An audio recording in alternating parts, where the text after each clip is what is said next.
Hi there, this is Harry and welcome back to Advanced English Lessons with Harry, where I try to help you to get a better understanding of the English language. So in this particular Advanced English lesson, we're going to look at 10 different ways, useful expressions that you can use when somebody does something well or does a good job or makes a good job of something. Okay? So, just a little apology here that if you do hear a little croak in my voice, a little bit of a frog, it's just I've been suffering from a virus in the last week or 10 days, so it does affect me when I do a lot of talking. So hopefully it will hold up for the rest of this particular video. Okay, let's start. Number 1, to be an ace at something. Yeah, if any of you are tennis fans, when a tennis player serves the ball and the opposite player on the other side of the net isn't able to hit the ball, it's called an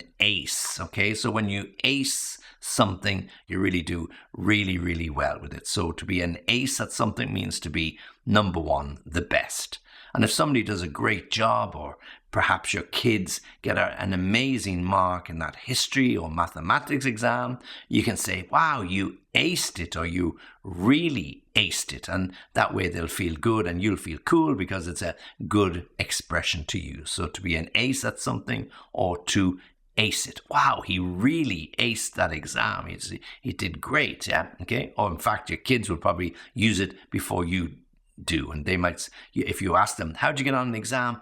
I aced it. Yeah, I'm always a bit cautious when my son tells me he aced the exam, because I take it with a little pinch of salt until I see the results myself. Okay, number 2, to be good with your hands. Well, this is an expression we use when people are really good with tools. They can build shelves, they can put up shelves, they can fix broken windows, they can fix old radios, they can replace the brake pads on the car. Whatever it is you need doing, they can do it because they are good with their hands.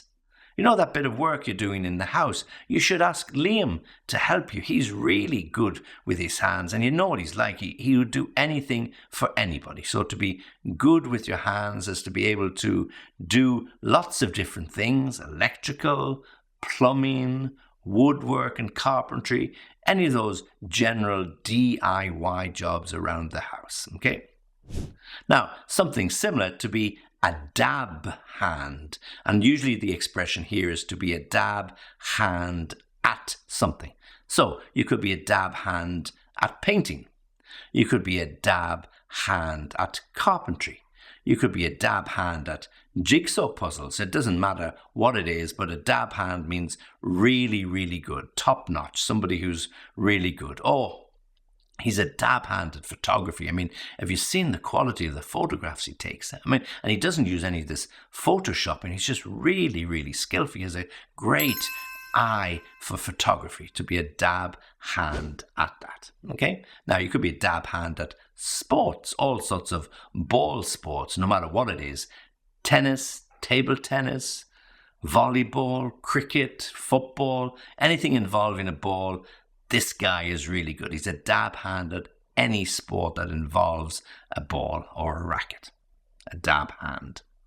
Number 4, to have a natural flair for it, or to have a natural flair for something. Okay? Now, this usually means that we are born with an extra special gift that other people don't have. You know, that guy who takes the ball and he beats 5 or 6 guys on the pitch and scores a goal without any difficulty. He has a natural flair for it. Or one of the children picks up languages very easily. They are fluent in English, they are fluent in maybe the mother tongue of their mother or father, and then when they're at school, they pick up French or German really easily. And yeah, they have a flair for it. So when kids have a flair for languages, wow, there's no stopping them, because the world will open up and they can travel anywhere, they can work anywhere, they can do whatever they wish. Yeah, to have a flair, or a natural flair for something. So you can have a natural flair for sports. You can have a natural flair, as I mentioned,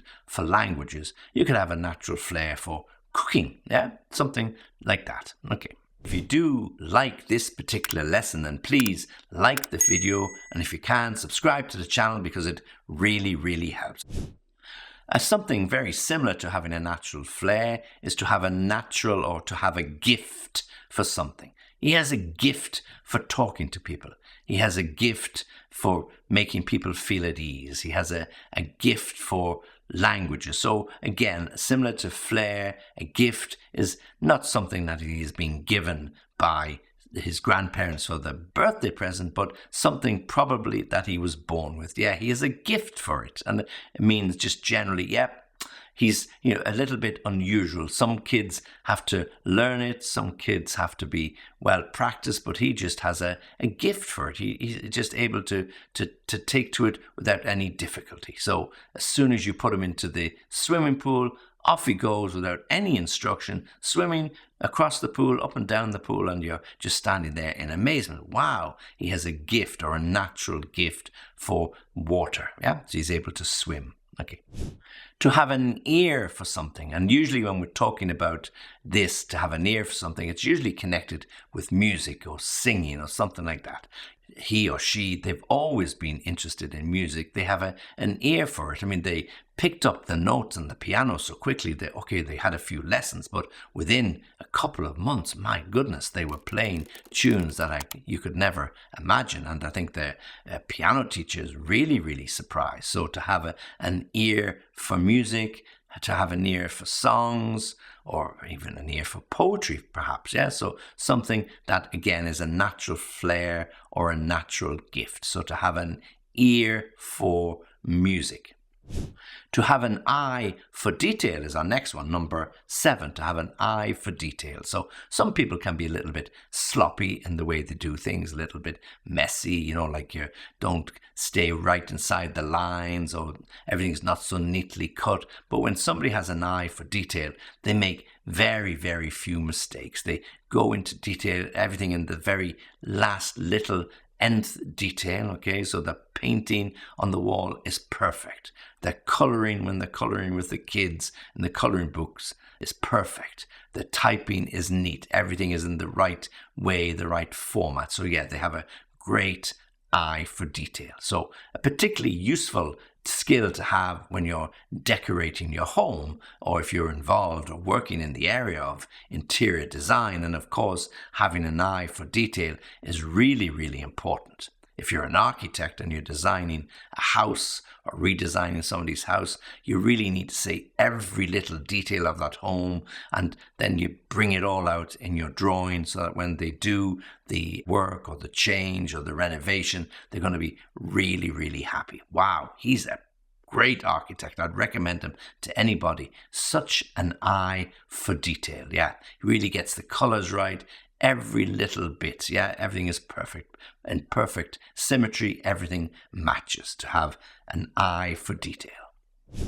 Then we can have a head for figures, and of course, as it suggests, it's to do with mathematics. He's going to make a great accountant. He's got such a head for figures. If you just give him a bunch of numbers, he'll work it out very quickly. He can think on his feet. He can work out percentages, multiplications. So he has a great head for figures. So he doesn't even need a calculator. So he's really quick. So I would think, mathematics or something in the accounting field or financial field is certainly going to be his speciality when he grows up, because at the moment he's got a great head for figures. He can calculate the cost of anything. He can work out the tax on something. He can tell you how much the bill is going to be in the restaurant for 20 people before the waiter even gets to us. So he's got a great head for figures. Okay.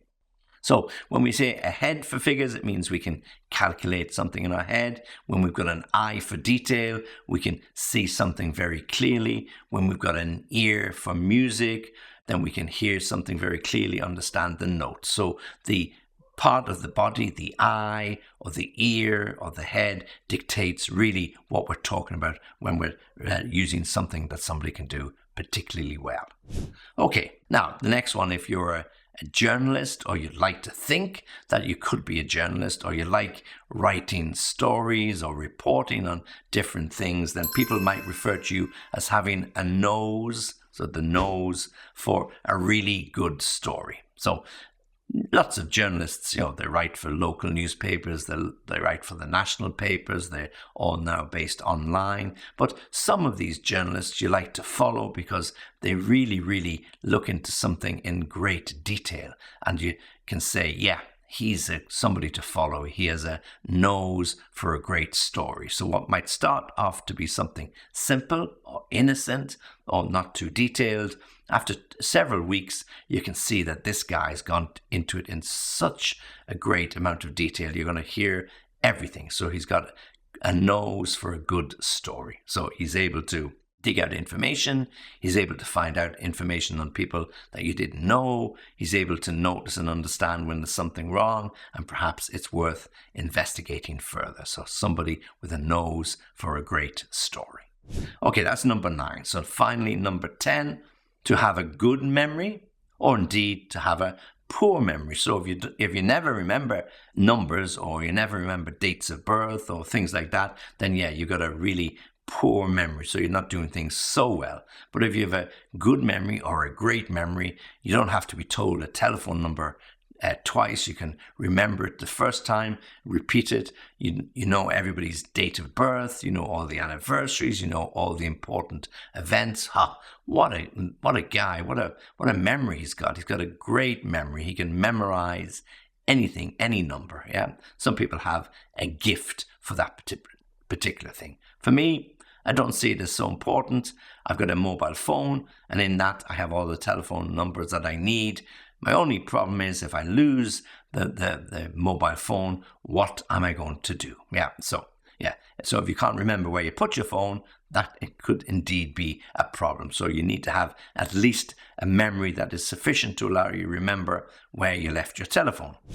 Okay, so there are 10 ways in which you can say somebody has done very well at something or to do something well. And as I said, they're great to use in exam situations. To be an ace at or to ace something. To be good with your hands, meaning manually you can make things or fix things. To be a dab hand at something, you can pick up something very easily. Particularly DIY type jobs, to be a dab hand. To have a natural flair for something.